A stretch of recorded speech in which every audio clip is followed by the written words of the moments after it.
tahun 135 Masehi. Jangan tanggung-tanggung deh kalau mau tuh 135 Masehi. Gimana kalau 1978 sebelum Masehi?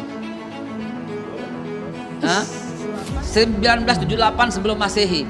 Lahirnya Nabi Ibrahim di Babilonia, yang kemudian Abraham kalau kata orang Kristen, ya Avram kalau kata orang Ibrani, Ibrahim kalau kata orang kita adalah orang yang sama. Kemudian dia pindah dari Irak, tanah orang Arab, kemudian pindah kemana? Ke Hebron.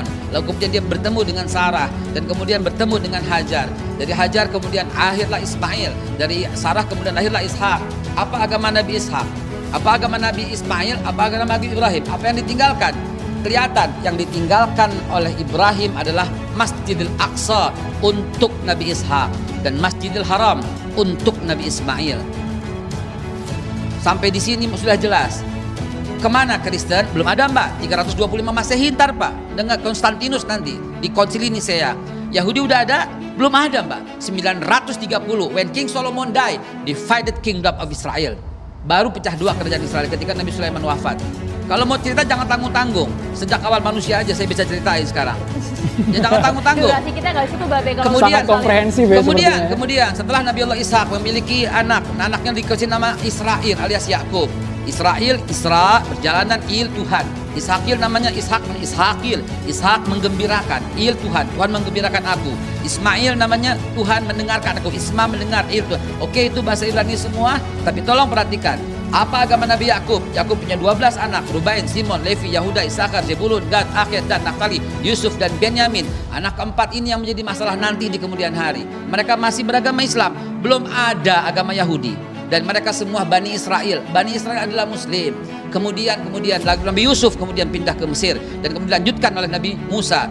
Mungkin disebut oleh Moses. Dilanjutkan Nabi Joshua atau Nabi Yusha bin Nun. Kemudian Yusha bin Nun berhasil masuk kembali. Itu Israel masih benar. Israel masih bangsa yang terpuji. Wah ini fadlatukum alal alamin. Israel itu ditinggikan oleh Tuhan, oleh Allah. Itu masih benar. Tapi ketika when King Solomon died, dari Yusha bin Nun kemudian Nabi Yakub. Kekeliruannya berada di mana? Kekeliruannya bukan kekeliruan.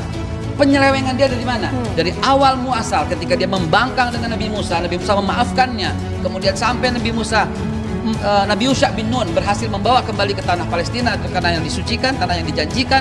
Kemudian ketika Nabi Sulaiman wafat, baru divided kingdom of Israel. Baru pecah dua, satu Yudea, kemudian satu Israel masih Islam. Kenapa masih Islam? Karena sampai Nabi Isa alaihissalam masih memegang agama Islam, sedangkan Yudea membunuh para nabi. Yahudi membunuh para nabi. Nabi Sam'un, Nabi Samuel, Nabi Zakaria, Nabi Yahya, semua dibunuh. Bahkan Yahudilah yang menuduh Bunda Suci Maria berzina dan kemudian memiliki anak haram. Dari Yesus. situ ya posisinya. Lihatlah bangsa ini dari awal mula emang tukang membangkang.